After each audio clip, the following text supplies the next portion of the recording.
What's that? Should have voted her down. We're not letting you go. We're gonna pay that tuition for them, Oh, geez. or part of it. What was in the water? But you know what? You can't catch a hand. What class was Duke in? Change the zip code is not gonna help your kid. No. Actually, in Maryland, you might find better people that are catching. When'd you graduate, Dukers? When did you graduate? What year? 68. I was in the 8th grade. We're ready to go right now. I always get the cue wrong. The June 9th, 2025 Ohio County Board of Education meeting is hereby called to order at 6 p.m. Please rise for the Pledge of Allegiance to the flag of our country.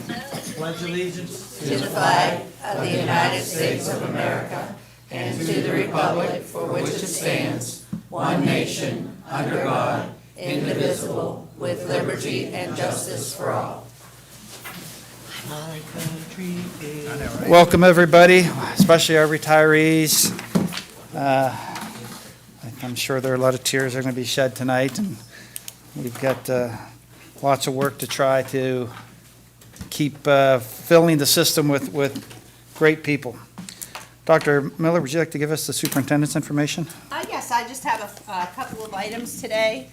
First of all, I'd like to share with the board that on June 3rd, we held our leadership summit where we have all of our administrators come together. The subjects were legal updates, updating their safety plans, programmatic meetings, and data analysis. A very, very positive day with a lot of really great things happening as we plan for the upcoming school year. Also, on Sunday, I attended the Splashtacular, and I share this as Easter Seals works with many, many of our children. It was a great event. There's a lot of people were in attendance. It's just a really, really great program that offers special services to our kiddos. And finally, just want to congratulate our Ohio County Eagles Special Olympics team for getting gold in their softball game. So we're real proud of the work that they did, and thank you to our buses that took our kids there. Lots of Wheeling Park High School students and teachers that are volunteers that help make that work. And finally, I just want to welcome all of our retirees that are here with us today. Hopefully you are leaving Ohio County schools with special memories of students and colleagues and just the people that you work with on a daily basis. And we can't thank you all enough for all of the things that you've done over the years. And we're grateful for that time that you spent with Ohio County schools. I'm done now. Thank you. Thank you. Any questions for Dr. Miller on the superintendent's information? Hearing none, let's begin with moments for mission. Molly, would you like to kick us off? Sure. I am on the road, so hopefully there's not too much background noise. Sorry that I'm not able to be there this evening. Dr. Miller, I'm always impressed with the leadership summit that you do with your people, so thank you for doing that again. I'm sure it's very beneficial for them. And congratulations to all of our retirees. I hope it was a great ceremony tonight. That's all. Thank you, Molly. Ann? I'd like to say also that the Special Olympics, I watched some videos a little bit on Facebook that Liz Koss had taken and all that, and the kids looked like they had a blast. It's a wonderful thing for our students and to continue, I hope so. But tonight's big thing is the retirees, the years of service that is leaving us.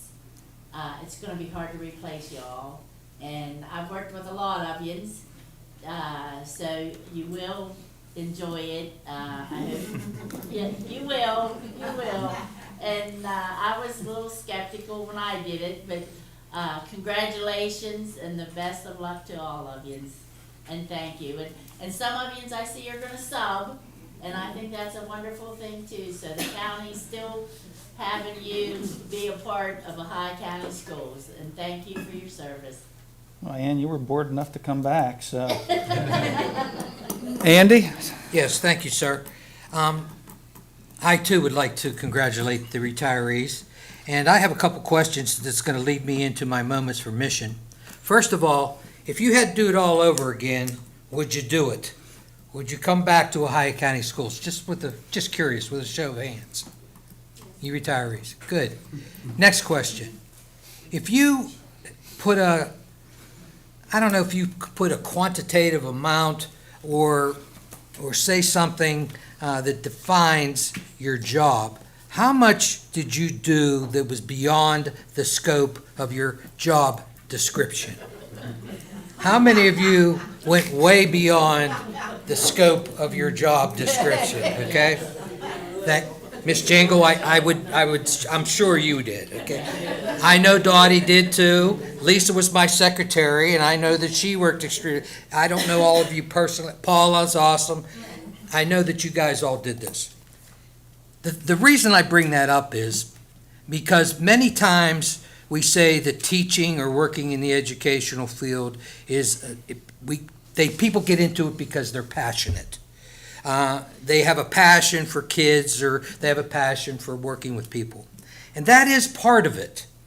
But I think what's going on in America now, with the shortage of teachers, we can't find enough teachers, and we can't find enough bus drivers, we can't get enough mechanics, we can't get enough people to come work in our profession because the money is not always there.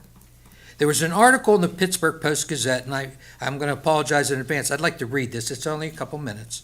I told the secretary I would email her this so she doesn't have to take all the notes down. It says, "Don't praise teachers for being selfless. The teaching profession is often described in honorable language of selflessness and sacrifice. Teachers are said to have been called to the profession, indicating that theirs is a sacred duty that should transcend the reasons that motivate people to go into that profession. How we talk about teaching does matter, and this way of describing teaching, as apparently flattering as it is, actually discourages today's young people from entering the profession." The teacher myth. A critical step in addressing the teacher shortage crisis and evaluating the profession of education in the U.S. is to retire the myth of the self-sacrificing teacher and speak and act in ways that reflect teaching as a rigorous, demanding, essential profession. I want to say it one more time. Rigorous, demanding, essential profession. Young people are choosing other professions. In a 2024 report by the U.S. Bureau of Labor and Statistics, researchers from the National Bureau of Economic Research note that while teaching is an essential occupation in the United States, young people entering the profession are at historic lows. As a nation, we know we're facing a national teacher shortage, a shortage that can negatively impact how children learn. Without highly qualified teachers, student achievement is lower. It's time to consider a vital question. Is it because of how we talk about the field? The idea that teaching is a calling suggests that those who enter the profession are driven by passion and are willing to go above and beyond whatever it takes to support students in their learning. While meant as a compliment, this language actually reduces teaching to a matter of passion or care, ignoring the expertise, the training, the deliberate practice, and that all affects teaching, and it's required. Passion doesn't pay. Good teachers don't just care, they design challenging instruction, foster critical thinking, manage full, complex classrooms, and continually refine their craft through professional development. Being deeply committed to students through passion and care does not sustain a workforce in today's economy. And young people and parents assisting with the cost of that college understand this reality. Astute young people know that passion does not pay the rent, cover the cost of health care, or pay for college. Language also shapes policy. When policymakers and the public only frame teaching as a noble endeavor rather than an essential profession, it becomes easy to overlook low pay, increased demands, and underfunding of schools. When parents and community members only refer to good teachers as those who care, we forget the extensive training and preparedness that is needed to be a good teacher. Invariably, they encounter naysayers who try to convince them not to become teachers because of the low pay, helicopter parents, overzealous school boards, not us, lack of autonomy, and the list goes on. Students who decide to become teachers eloquently speak back to these arguments, making it clear that their enthusiasm for the profession is more than the systematic issues that plague our profession. These pre-service teachers often cite their love for young people and desire to help them discover the love of learning and what it means to work hard. The right way to talk about teachers. Still, we must shift how we talk about teaching. Words matter. Instead of praising teachers for their selflessness, we should acknowledge their skills, support their training, understand their contributions to society. Instead of thanking them only during Teacher Appreciation Week or when they retire, we should create systems that respect their expertise. If we want to attract and retain the next generation of educators, we must stop romanticizing sacrifice and instead emphasize the profession and rigor required to be an exceptional teacher. This is from Gretchen Givens, I'm probably going to pronounce this wrong, Janneret, and she's the Dean of the Duquesne University School of Education. And that sums up really how I feel about the profession.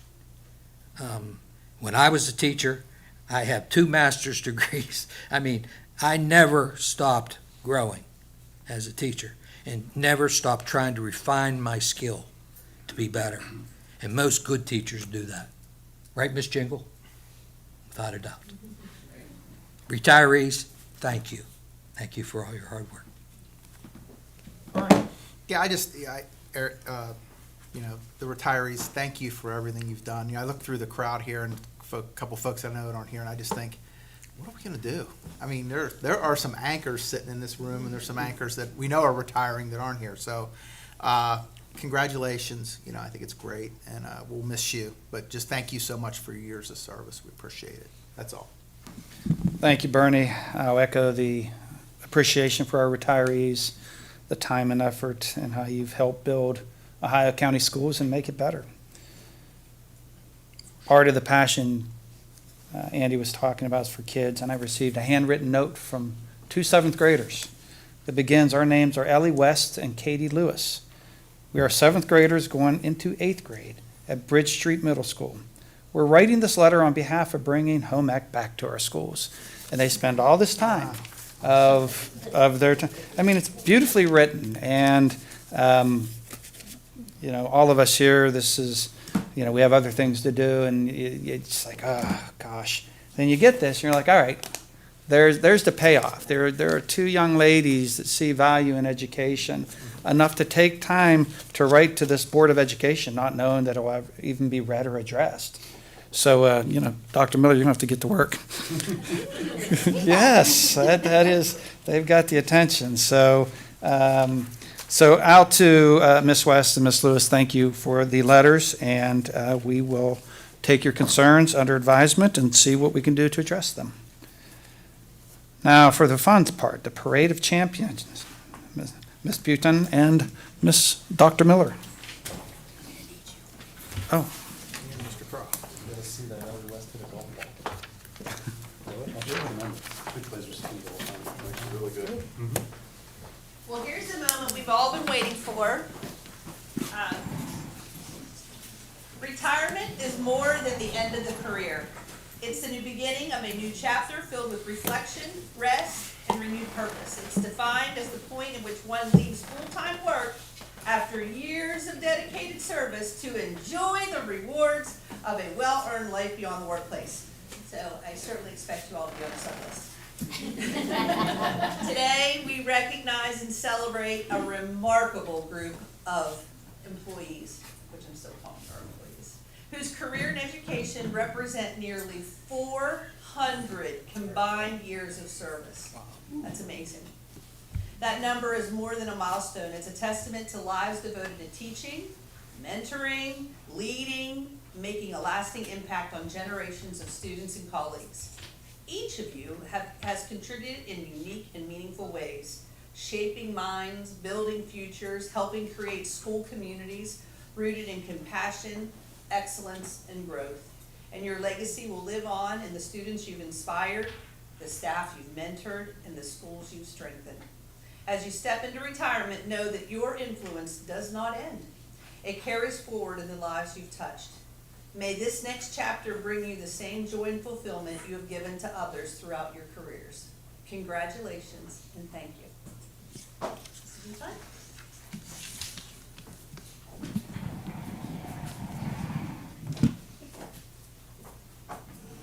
Hello, my name is Karen Butine. I'm the Director of Public Relations, and I believe I have met every retiree in this room at some point in the last 5 years. And I want to add that prior to working here, I worked about 20 miles up north, and there are several retirees that I have heard your name well before I ever set foot in this county. And what a legacy you are leaving, not only for students, but for our buildings as a whole and for what's to come. When I call your name, please come up, come see Dr. Miller and Mr. Croft. We have a small token of our appreciation for all that you do. Families, please feel free to grab an individual picture while I call your name and announce your years of service. We do have several that are not here tonight. I would still like to announce them and give them a moment of recognition. So our first retiree is, I'm sorry. And there are cupcakes. I believe I forgot the food. There are delicious cupcakes out in the hall. Please, this is goodbye. Please go enjoy them. Our first retiree is not here tonight, but that is Gail Adams, and she is leaving us after 21 years of service. Thank you, Miss Adams. Next up is the legendary Miss Dottie Boyd.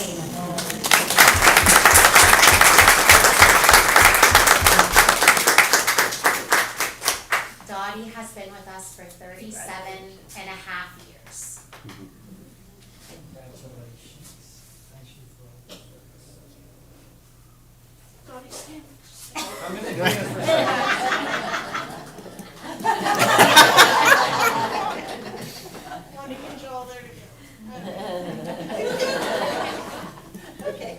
You guys photobombed her, that was. After 30 years of service as an assistant principal, CTE extraordinaire, phenomenal teacher, Miss Stephanie Bugai.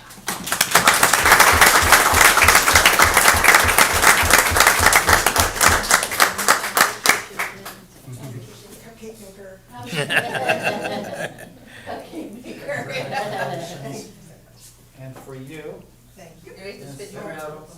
picture, say hello.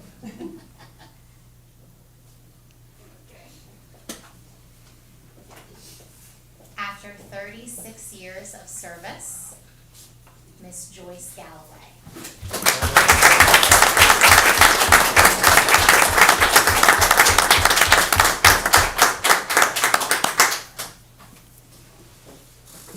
She's crying, I just want everyone to know.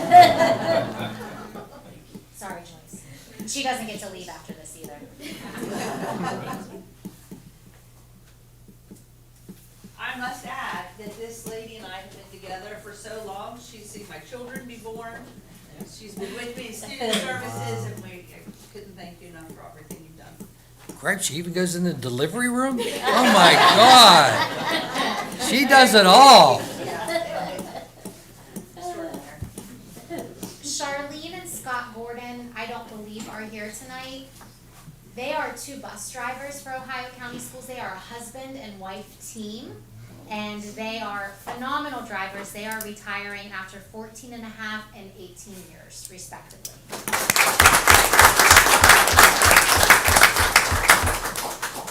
41 years running the world, Miss Paula Hadukovic.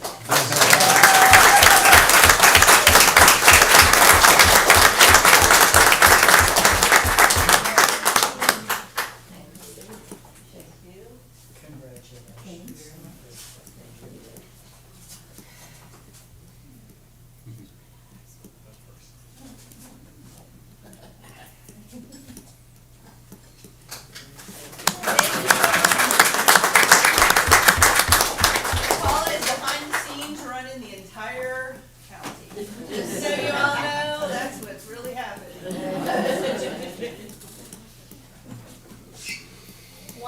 our most seasoned educators, whose praises are sung truly throughout this country. After 45 years, Mrs. Joyce Jingle.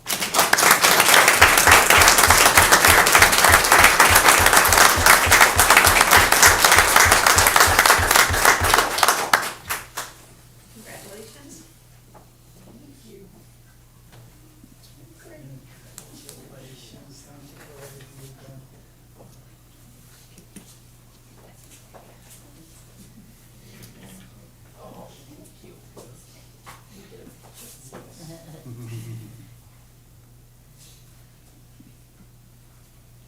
So much class that she has passed on to our students, and poise and professionalism.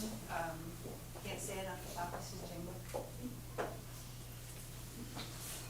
He is not with us tonight, but for 40 years, Mr. John Jordan.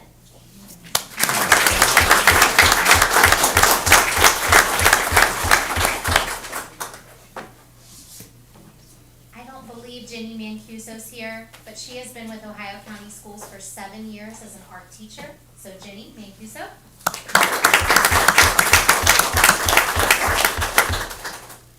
Lisa, may I call you up for you and Ben? Sure. All right. So we're gonna take a moment to recognize Mr. Ben Moore, who has been with us for 29 years. Ben.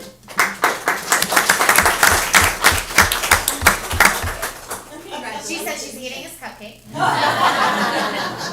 And Lisa Murphy, 16 years with Ohio County Schools.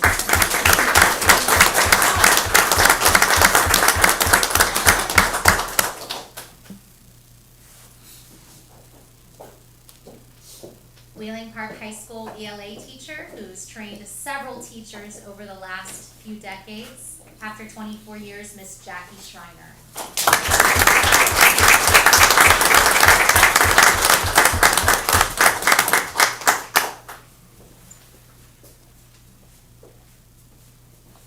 Congratulations.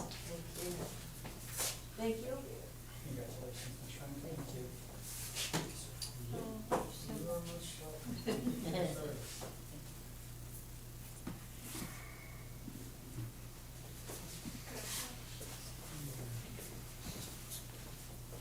After 10 years of wonderful service, Mr. Jonathan Morton.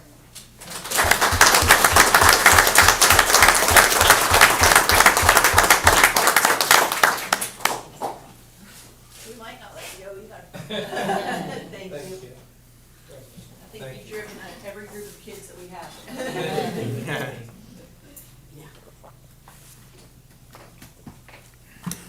Thank you. Thank you.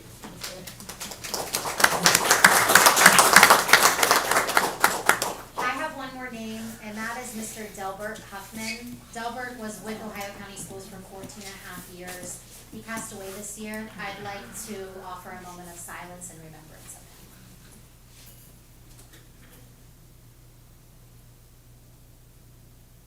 Thank you. And thank you all for your phenomenal work.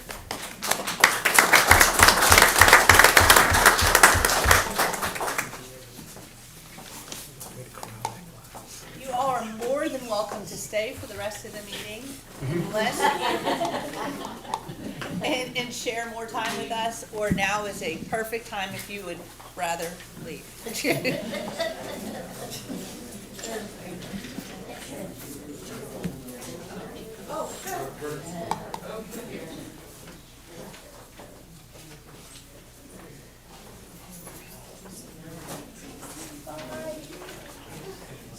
you guys. Thank you, guys.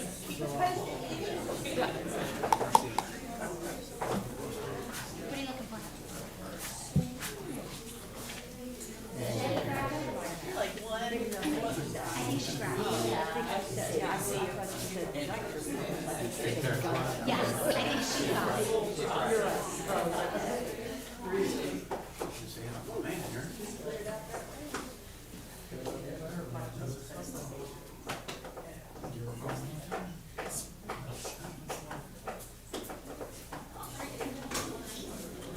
Place cleared out.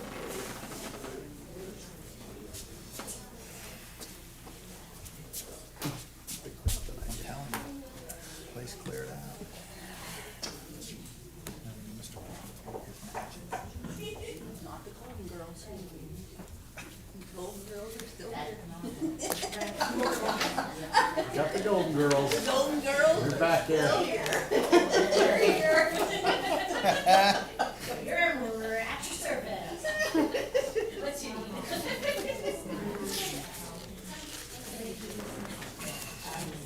Alrighty. All right, getting back to business. That was very nice. Personnel, Dr. Miller. Yes, personnel. I'd like to find a microphone. Okay. It's not on. I'd like to congratulate our professionals who have upgraded their degree status. Kaylee Philbin from a bachelor's to a bachelor's plus 15, and Andrea Graham from a bachelor's to a bachelor's plus 15. I'd ask that the board remove item number 27. And on this particular meeting, I would like to congratulate Ben Moore, retiring from a position as a 261-day warehouse supervisor, and Lisa Murphy, retiring from a position as a 261-day coordinator of child nutrition, purchasing, and federal claims / secretary for 16 years. And I would be happy to entertain any questions about personnel. Any questions for Dr. Miller? Hearing none, may I have a motion to accept her recommendations as amended? So moved. I have a first, may I have a second? Second. I have a first and a second. Any further discussion? Hearing none, all those in favor, please signify by saying aye. Aye. Okay, that is a unanimous vote in favor. Item 6 on our agenda, reports and follow-up. School safety, Mr. Jones. Nothing tonight, thank you. Nothing on school safety tonight. Siemens automation contract, Mr. Crum. It's just brought before you again to see if there were any other additional questions or concerns or comments. I have one question is, within our agenda, we ended up receiving the quote for the cameras again. Was that appropriate? It was, There's nothing for No. cameras tonight. all right, so, board members, there was a document titled Siemens Proposal. That is not what we're talking about tonight. That proposal dealt with the scope of work of Wheeling Island Football Stadium, stairwell camera, and its number was $546,272. That is not what we're discussing. Rather, we are discussing the renewal agreement for the time period of July 1, 2025 through June 30th, 2026, which is the maintenance contract in the amount of $636,000. This was on last week's agenda. There were a number of questions from the board, and I'm going to turn it over. I'm going to ask Molly. I know she had questions. Molly, if you don't mind asking those questions as we get started, since you're on the phone. Sure, yeah. So some of the questions that we had put out via email were answered. Some of them I didn't feel like were fully answered. And so that's kind of where I'm coming from this tonight, is that some of them just said to look into the contract and pull out some of those answers having to do with time and materials, separating out the controls from the rest of the work in the contract. And so I don't know, I know that all that probably can't be answered tonight, but those were questions that I had that remain.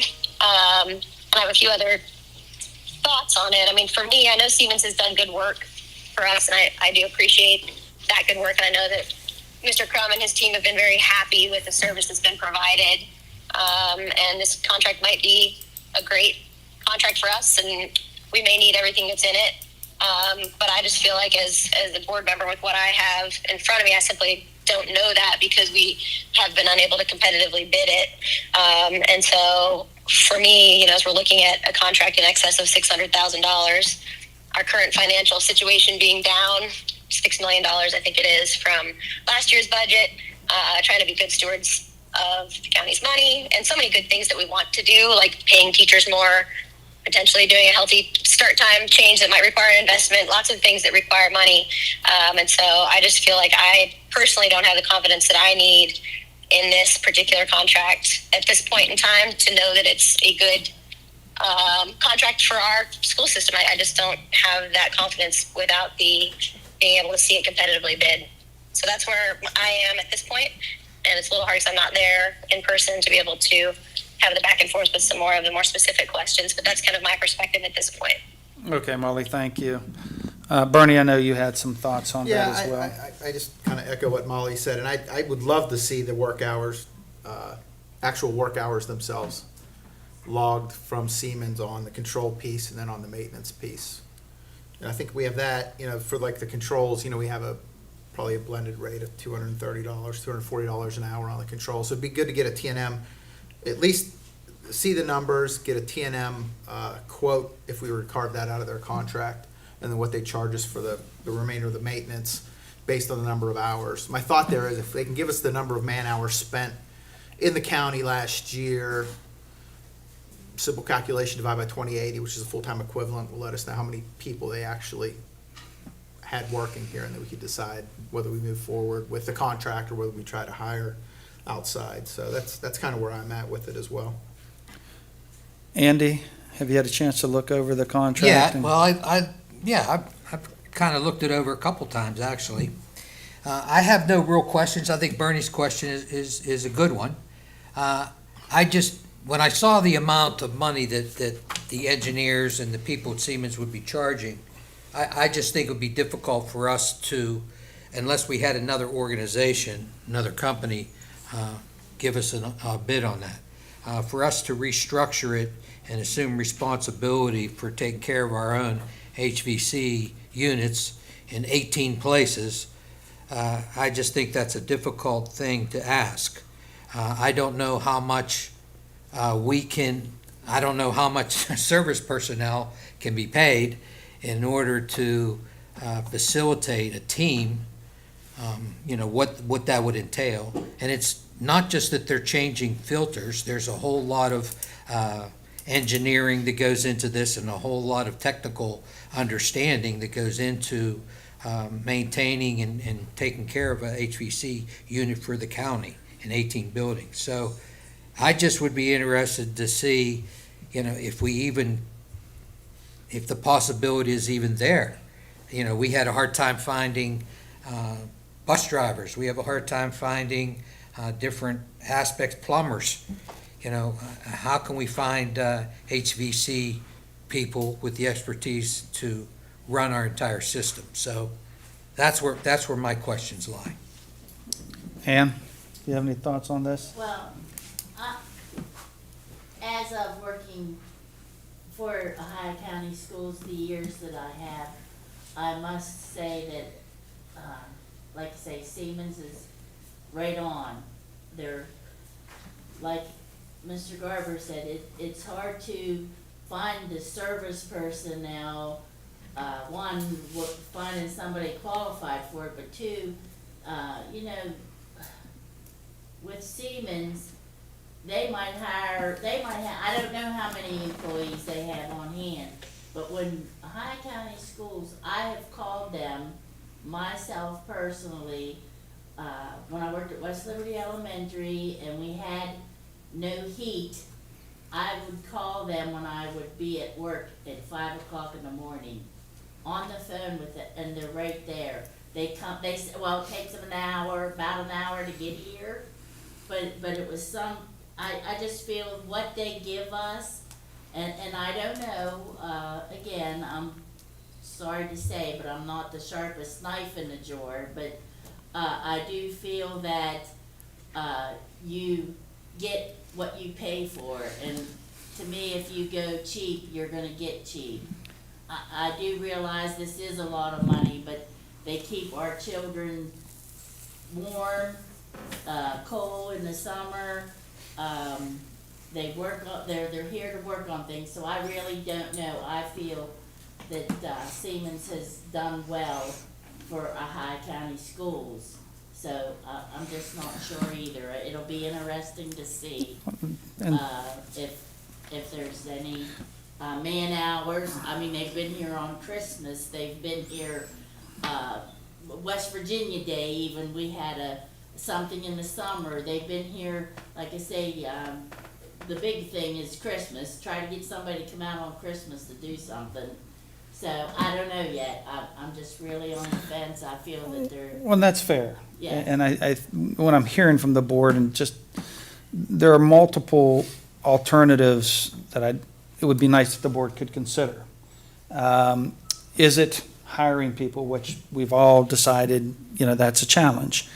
Is it, as Bernie had mentioned, a time and material contract with Siemens, measuring how often they're here versus the different rate structure? For example, they have a sheet that the board has been provided with that an automation specialist is $230 an hour for contract customers, but $287 an hour for non-contract customers. And I would expect that difference is, if you're under the maintenance contract, which we would be, and we needed to be outside the scope of the hours we're given, that's a 230 versus a 287. The other option is, are there other local vendors that could fill some of these needs so that those dollars would be spent on local contractors? And then there's another component to this, which Bernie's familiar with, which is the control systems. Who's controlling those? Because it's proprietary software. We are married to Siemens for that, as far as I can tell. David, is that accurate? Yes. From the control standpoint. Through CMTA, Siemens has put together what programming and controls has been asked for. The controls only portion, if that's all we did, would be $222,000. Now, is $222,000 for just the controls? But is that an all-inclusive contract as well, that they do it all for that, or are there other separate charges? That's the subscriptions and the automated panels, as was asked, taking out mechanical training, repair and replace, and owner-directed hours. So, yes. So, I mean, take care of the control side of things, which are the subscriptions and what's needed for that, it would be $222,000. Bernie, when you were at the other facility, was your controls time and material, or was it wrapped up into We one? carved it out and did a time and materials. For the controls. Mhm. Is that even an option, David?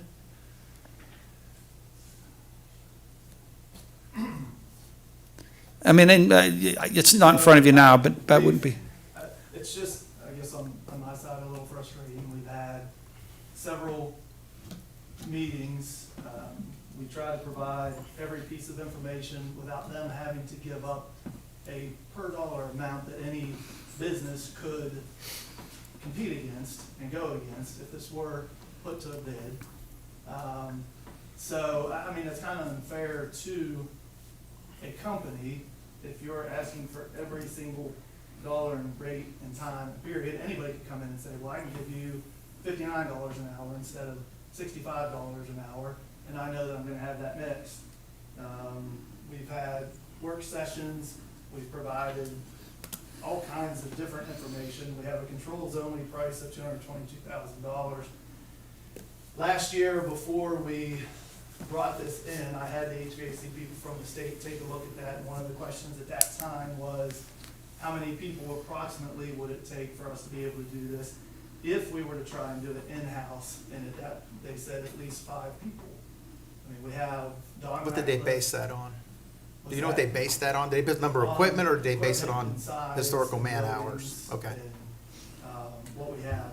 If you do a look using, a lot of people are into the AI stuff and all that these days. If you put in the information there, it says 18 buildings at 1,000 square feet, you would need three HVAC specialists. One of our buildings is 100,000 square feet. I mean, there's no comparison there.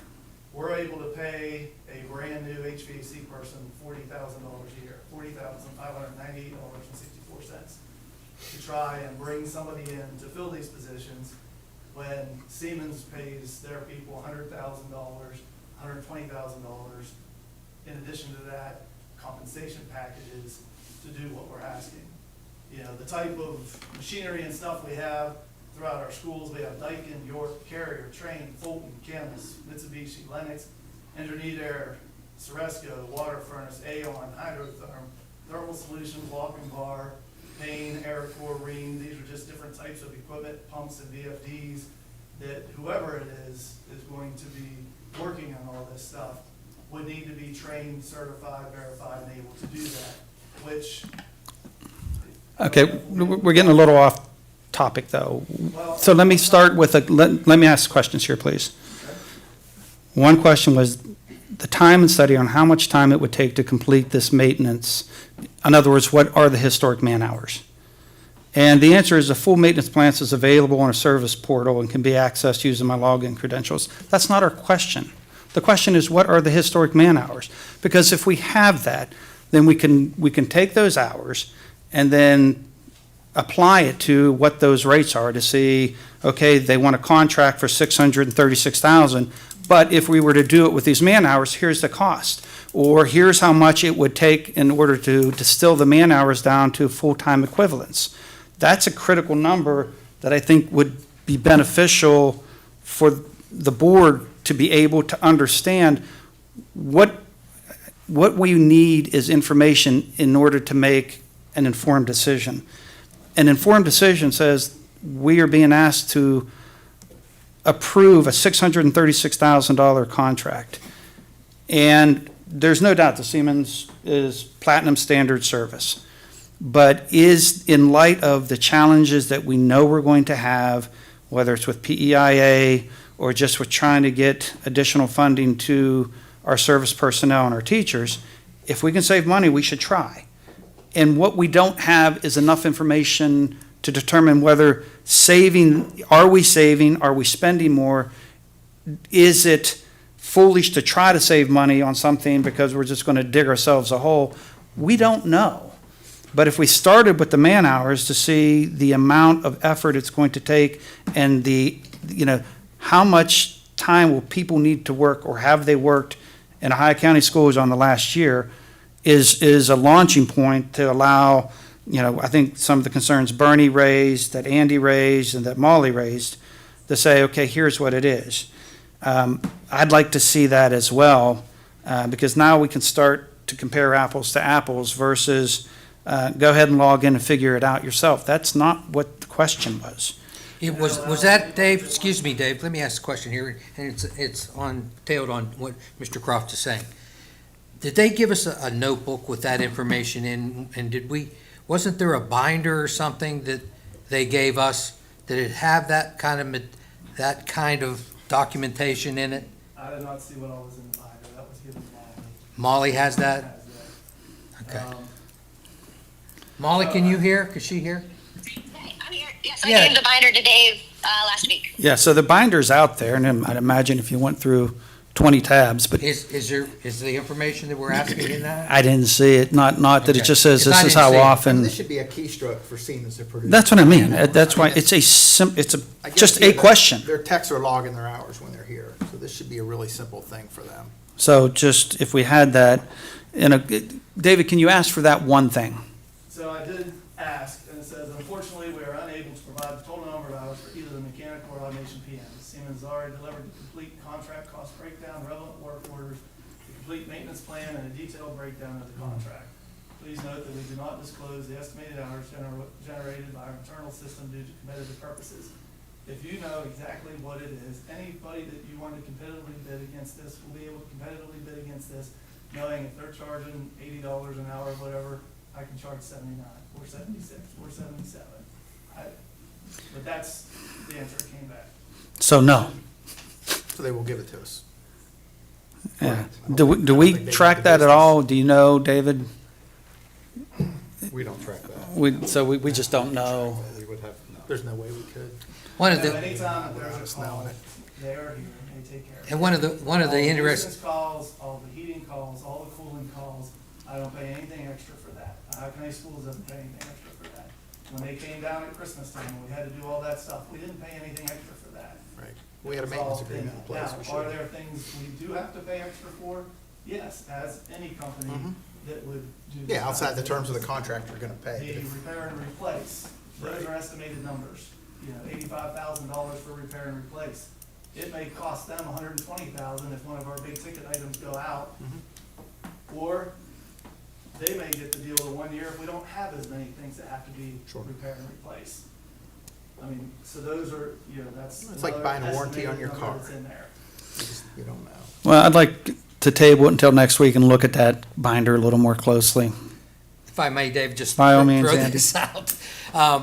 One of the things that the Siemens people did, maybe they came to work on Bernie's room and they were working on his thermostat or his HVC unit, and I would say to them, hey, by the way, there's down the hall, there's another one. It wasn't initially what the call was for, it was for Bernie's room, but they ended up going down there and checking that situation out. And I can't tell you the number of times that they've gone beyond and done, you know, they're here for this call, but they end up doing 2 other things, so. Well, and I appreciate your historic knowledge of understanding how they work. Yeah. And that's very important. And the nature of this discussion and the information being requested is not in any way reflective of the job they're doing. Is that good, the best use of those dollars? Because I think we all are very concerned about how we're going to support our service personnel and teachers. And so I just want, to the extent I have one of 5 voices, to say, folks, on this board, we've given you enough information to make an informed decision. And maybe Siemens is knocking it out of the park. But it'd be a lot easier if they would disclose the information that they easily have to us on the number of hours that their technicians spent here. So is there any objection to kick that one more, we can kick it one more time? Dave, what do you think? Is that something that, because you're gonna have to be the one that approaches them on it, What am I approaching them about? this information? Well, they've already said no, we're gonna have to try to glean it from what we have. We have it, we have. I don't know that we have it, I just, All right. we'll just try to Yeah. discern it from what we have. I'm fine with tabling it, if you're asking Mike. Yeah, thank you. Ann, you're all right for one more? So we're gonna table that for one more week, to see if we can mine that information, which Siemens doesn't seem to want to provide us. Consent agenda, other than 7.5 paid bills, does anybody want, One more, Mr. Wait, Cross. Mr. Oh, what am- Social studies Studies. textbook. oh, I'm sorry, I missed that. Wake up, Mr. Marsh. Yeah. Mr. Marsh. Well, actually, it's not on my, 6.3? 6.3. yeah, I don't have a 6.3.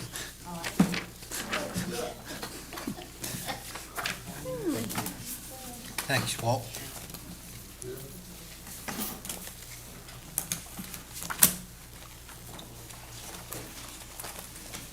Croft, members of the board, Dr. Miller, Central Office personnel guests, good evening. We are here today, Mr. Marsh is gonna join me here in a second, to submit our proposals for textbook adoption for social studies. We are currently on a 5-year cycle now, it used to be a 6-year, so we've gone to a 5-year cycle. And for this year, we tried something a little bit different with the middle school. We were able to sit down in the room with closed doors and hash out what we actually need and what we're looking for. And what we came up with, I think, was a little bit different, and it ended up saving us a little bit of money and might be better for our students.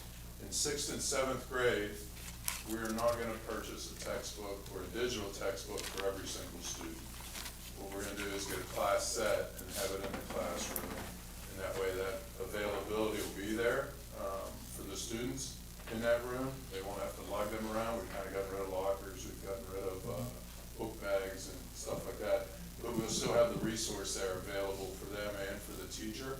So we're looking at doing that, which is, I mean, we're going to end up buying a 5th less books in 6th grade and 7th grade. 8th grade's a little bit different. West Virginia Studies is 8th grade. We had our Golden Horseshoe people here before. And we were currently using a textbook from one company, and all the teachers were unanimous. They used the digital book, there were resources for that, they really liked them. It's It's an updated version of that, and we're choosing to stay with that for the 8th grade. Not a lot of options out there for West Virginia history. They're not using it probably anywhere else, I would imagine.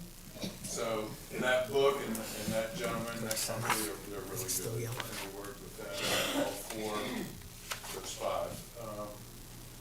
8th grade social studies teachers for West Virginia history wanted to stay with that book. And then the high school, I'm gonna bring up Mr. Marsh, so he can talk about the high school and how they went about looking at, what books they wanted to purchase. And then we'll field any questions you have. Easy there, Mr. Marsh.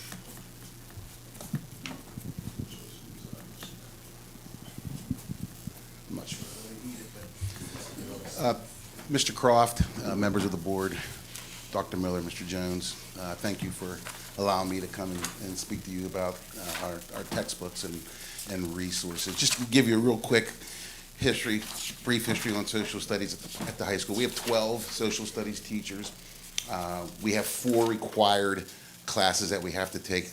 Obviously, world studies in 9th. There's 2 U.S. classes in 10th and 11th, and there's a required 12th grade class as well. We have 6 AP classes, and those AP classes begin as early as 9th grade, and kids can take an AP course to graduate as well. And we have 7 electives as well. So we're a little different than the middle school, is a little different.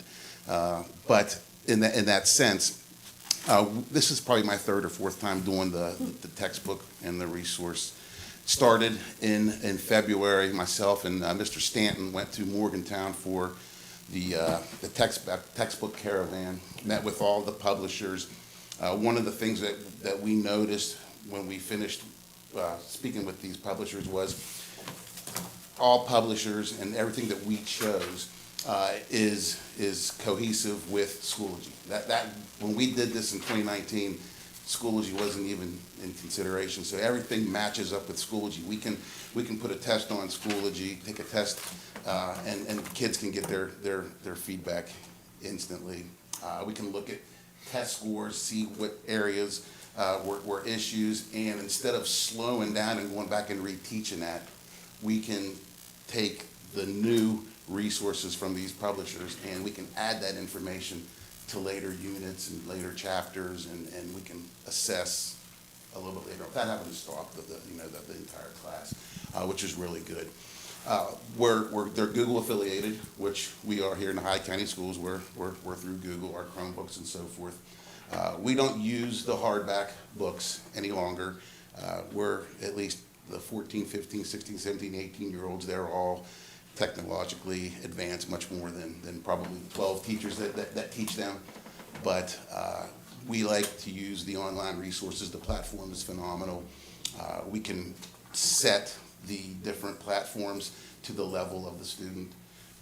There are students that never make it to the 12 teachers. We have special education teachers that teach those classes, and that information can get to them. They can set the levels that they need. The assessments, there's all kinds of different assessments. If you do want to, we're starting a thing at the high school where we're allowing students to retake tests that they don't do well on. Our goal is to make sure that they understand the material. We can formulate multiple tests with the same information, hitting the same standards that our state has set up for us. So we think we did a pretty good job. We met March and April, and really I was still working on it in May to put together what you guys have in front of you in that book. But I think we've picked pretty good stuff that's gonna help us over the next 5 years. If our retirees are still here, they'd say Schoology's that red grade book that I started with. And that's our learning platform. So syncing with that was nice. The high school and the middle school, we sent a bunch of middle school I went to the caravan. We didn't go down to hear their bells and whistles. We went down with a list of what we wanted. And then when that fit into what we needed, those were the companies we looked at, because it's a big show. There's a lot of bells and whistles out there. And having a conversation at lunch, when I spilled my pop all over our table, Mr. Stanton and Mr. Marsh were right on with, hey, this, and they kind of went, yeah, but this is what we're looking for. So we went down with a plan instead of coming back with a plan. And I think what we picked, as far as finance and looking at what we're trying to do, right direction, and I think with trying the new options at the middle school, cutting our costs any way we can, we're looking at, and still providing what we need for our students. I think it was a good option this year for social studies. Guys, question, Mr. Croft? Well, I was going to ask, was it Mr. Bentz that was a panorama of West Virginia? Yes, yes, He was entertaining. He's a World War II vet. We had no golden horseshoe winners, but we had fun in class. But from the substance standpoint, I mean, is there anything else for West Virginia history out there that is There's even? other companies that kind of throw a little bit into it, but I don't think they're beating all. I mean, it doesn't have the depth of the one we're using, Fairmont Press, and the guy's an individual, kind of like you're talking about, and I think the resources he provides us are great.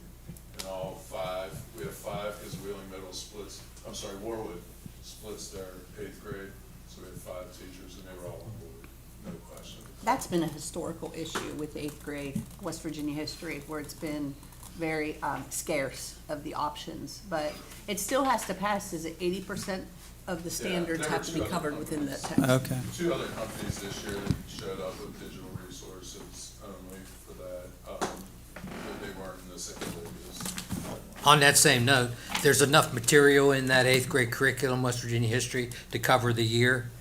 That, and, Oh, yeah. yeah, because And then some. yeah, good. With any standard, there's 2 ranked. All right, At that's every good. grade level, so. Second question, I think the public needs to hear this. There's a huge emphasis on critical thinking, particularly when it comes time for assessments and on the state tests. One of the misnomers that the public needs to hear is that social studies teachers do not teach children what to think. They teach them how to think. And that's very important to note, that they may offer different perspectives to political opinions, and they're not expounding any particular political opinion, but they're presenting both for the students to assess that and think critically about both of those things. That's just an example I pulled off the top of my head, because I was a social studies teacher, so that was my thing. And, you want to teach them, think critically, evaluate, assess, compare and contrast, those upper level thinking skills. And that is the fundamental part of social studies. That's what you try to do, as well as obviously geography and learning those things that need to be taught about, history, etc. So, but anyway, emphasis on critical thinking, right? Yes, sir. Excellent. One other question on that, Rick. What's the shelf life for this? How long are those books in place? They're good for 5 years. It's funny you say that, because when I brought the information back to the school, the first thing that our social studies teachers did is they went to find Donald Trump's election. They wanted to make sure that that information was in the textbooks. Okay. Yeah, so it's up to date. Like the couple of the ones that we have in there, the publishers told us that it will officially be finished and ready to be sent in July. So they're still, they're Okay. still putting things in there. And then if you have one of the programs that's not typically well attended, does that carve off in place of something new? Or are the set of programs that you have going to be consistent for the next 20 years? Next 5 at least. Yeah. for Yeah, that's what I'm saying. It's yeah. going to be 5, but do we look at student participation? Are there other subjects or areas of focus that could be a different class where you could get better participation? So some of the online products that come with the platform, like I'll give you an example. We have access to the United States Holocaust Museum. We can tap into that museum at any point in time, at any grade level, 9th through 12th. Obviously, we teach the history of the Holocaust at the school, and that's something that not only could that teacher use, but it's stuff that we can talk about when we get to that time period also. So a lot of the things that we have in these platforms apply to other areas, other fields in social studies. Okay, thank you. Any other questions for these gentlemen? Molly, do you have any questions? I do not. There was not, I didn't see any materials in board docs related to this. Was there anything in there, or was it just handed out at the meeting? No, there's an attachment. Okay, thank you. All right. No questions. Okay, so we need a motion to accept these. So moved. Well, okay, so do I have a motion to accept the recommendations by Mr. Marsh and Mr. Saunders? I have a first, a second. Is there any further discussion? Hearing none. All those in favor, please signify by saying aye. Aye. Opposed? Thank you, guys. You guys have always been good to us, appreciate it. Keep teaching. I'm forever there. I know, I mean, I can't but get it's, retired. I think the average is like 42 years. Thank you. Thanks, guys. All right, now we get to move to the consent agenda, item 7, pulling off paid bills. Did anybody want anything else pulled? Andy, Bernie? Nope. Ann? All right. Bernie, did you have any paid bill questions? I have a couple, yeah.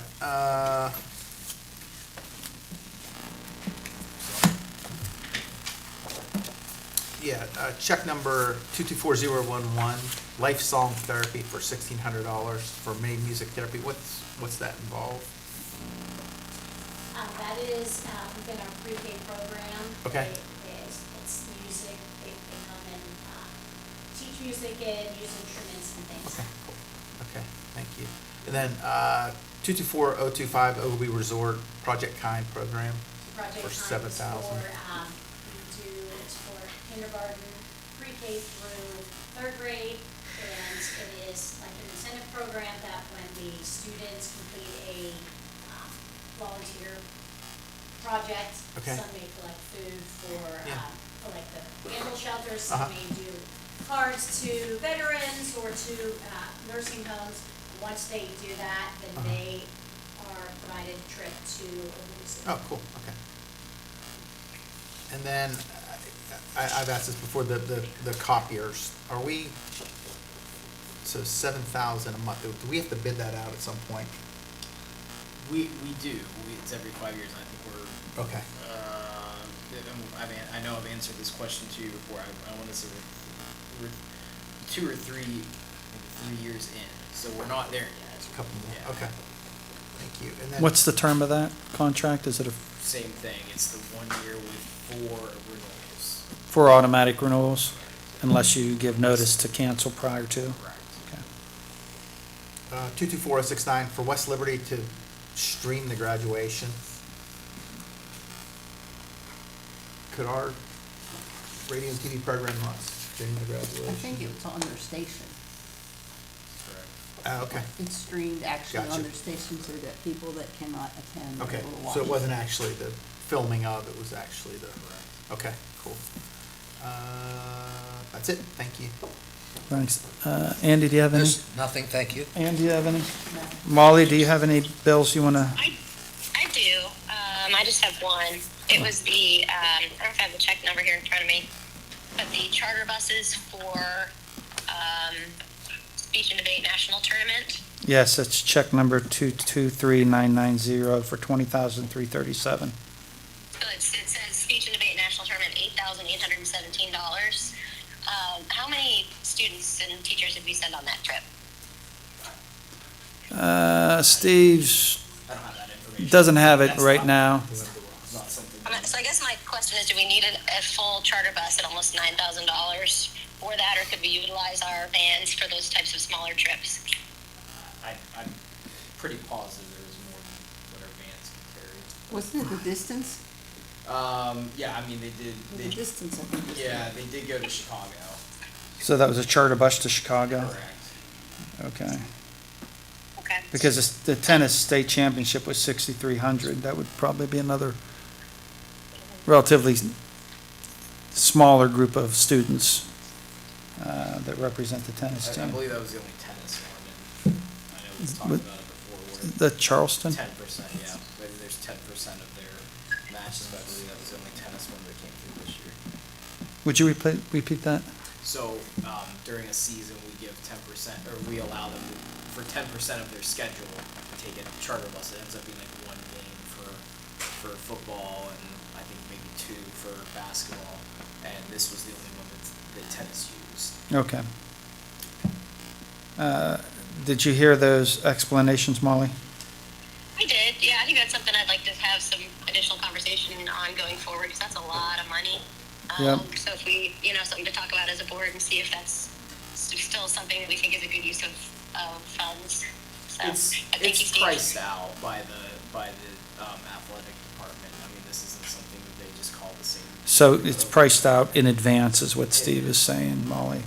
So, but I think maybe it's something, if nothing else, the board could be better educated on those expenditures and the thought that goes into And it. like, for example, the tennis state tournament, it's a 29 passenger charter bus. It is not a, like, when you're gonna see a band rolling through. Yeah, so Okay. it was a smaller charter bus than what, That's why it was 6,300 versus the I mean, 8,800. it may have been, that might have been the reason I wasn't going to price it out, but, we're not getting a 56 passenger charter bus for the tennis team. It's a 20, it's a lower. Understood. Did you hear that, Molly, that the size of the charter bus is tailored to the number of students that are being transported? Yes, I did hear that. Thank you, Steve. Anything else, Molly? No, nothing further on that. Thank you. Okay, and Steve, I just had one. It's check 223998 for the final SBA. Sure. Did you rifle through $27 million? 18. Okay, Yeah, the second grant was 18, so yes, we all did. right. Yes, we did, and that was spent in full. And so I think we did ask overall for 27 from the SBA. We did, we received 9 up front, and then, if you remember, they skipped us. a year, Oh, and that's then we right. Came back and asked for, Dr. Miller did a great job getting us that previous 9. So plus one, Plus 1 for the. Wheeling Park, right? For the Wheeling Park roof. So- That's still outstanding.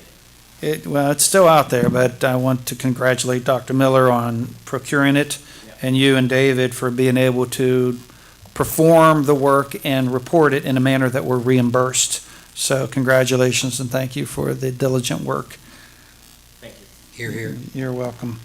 I have no other questions on any of those, so we will, may I have a motion to accept the consent agenda, items 7.1 through 7.5 as presented. So moved. I have a first, may I have a second? Second. I have a second. Any further discussion? Hearing none, all those in favor, please signify by saying aye. Aye. All right, unanimous vote on that matter. No delegations this evening. Molly, do you have any board member comments? I do not. Thank you. Ann? Again, summer's here. Yeah, I know yous are still working here too, but, thanks for all that the county board education, making Ohio County Schools the place it is. So thank you so much, everybody. Thank you. Thanks, Ann. Andy? I just want to apologize for taking up a lot of time and moments for mission, but I'm passionate about that. Thank you. Fair enough. We are kicking around time limits, but okay. Bernie? No, I have nothing. Thank you. I have nothing else. Item 10, future meetings, Monday, June 23rd, 2025 will be a regular meeting at 6 PM here at the board office. Monday, July 14th, 2025 will be a regular meeting at 6 PM here at the board office. And Monday, July 28th will be a regular meeting at 6 PM here at the board office. There being no further business before the board, this